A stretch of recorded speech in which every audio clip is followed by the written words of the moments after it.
Shafiq office শেষে বাসায় ফিরতেই তার স্ত্রী লিমা চেঁচিয়ে উঠল, তোমাকে না বলেছি চাকরিটা ছেড়ে ভালো একটা চাকরি নিতে? আজও আমাকে লজ্জায় পড়তে হয়েছে তোমাকে নিয়ে।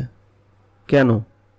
আজ অফিসে সবাই তাদের স্বামী সরকারি চাকরিতে তাদের পজিশন নিয়ে কথা বলছিল, আর আমি বলছি আমার স্বামী একটা প্রাইভেট কোম্পানিতে সামান্য বেতনে চাকরি করে। শফিক কাঁধের ব্যাগ রাখতে রাখতে বলল, তোমার স্বামী তো আর চুরি ডাকাতি তো করে না, তাহলে তোমার লজ্জা পাওয়ার কি আছে? আমি এত কিছু বুঝি না। তুমি ভালো মানের একটা চাকরি না নিলে তোমার সাথে আর থাকা সম্ভব না।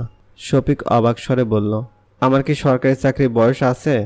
আর চাকরি তো সোজা না, অনেক পড়াশোনা করতে হবে। করবে? আমি করলাম না? তুমি ঘরে সারাদিন ঘরে বসে 3 বছর ধরে 10-12টা পরীক্ষা দিয়ে একটাতে এসেছো। আসলাম তো, তুমি তো তাও পারোনি। আমি তো পরিবারের দায়িত্ব নেওয়ার জন্য, তোমার দায়িত্ব নেওয়ার জন্য এই চাকরিতে ঢুকে গেলাম, আর অন্য কিছু ভাবার সময় পেলাম কই? এই চাকরি দিয়ে এত বছর তো চললাম, এখন তুমিও ইনকাম করছো, আমাদের তো আর সমস্যা নেই। আমি কোনো কথা শুনতে চাই না। তুমি ভালো চাকরি না পেলে তোমার সাথে সংসার করা আর হবে না আমার সাথে তো আর যায় না। তোমাকে যখন বিয়ে করেছি তখন তো তুমি কোনো চাকরি করতে না।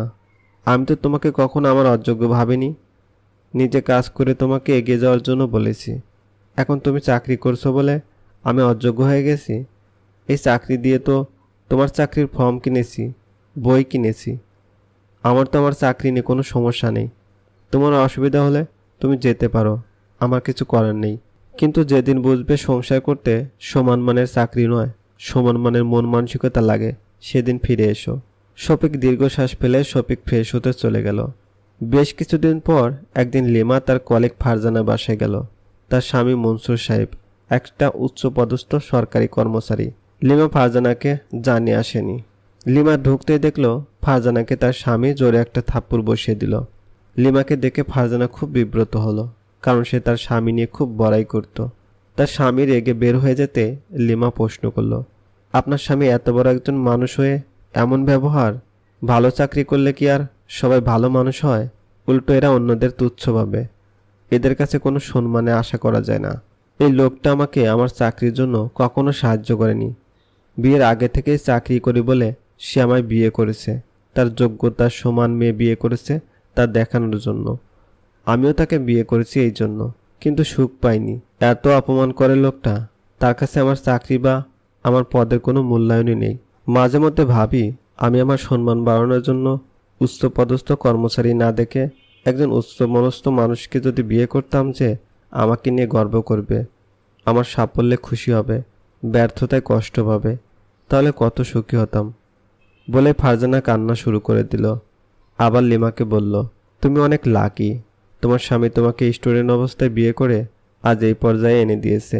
যখন তোমার কোনো চাকরি ছিল না, তখন তোমাকে তার অযোগ্য না ভেবে তোমাকে পাশে থেকে উচ্চ স্থানে পৌঁছে দিয়েছে।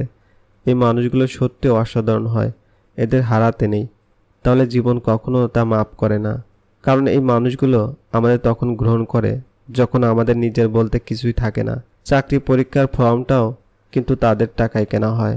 কথাগুলো শুনে লিমা আর থাকতে পারল না, তাড়াতাড়ি বাসায় ফিরে এলো। বাসায় ঢুকতে লিমা শুনল শফিক কারোর সাথে মোবাইলে কথা বলছে। আপনাদের এইখানে কোনো জব খালি আছে? আমার 11 বছরের অভিজ্ঞতা আছে, যদি পারেন। আচ্ছা, হবে না? না না, এই চাকরিতে কোনো সমস্যা নেই। কেন? আসলে একটা ব্যক্তিগত কারণে। শফিক বাকি কথা শেষ করতে পারল না।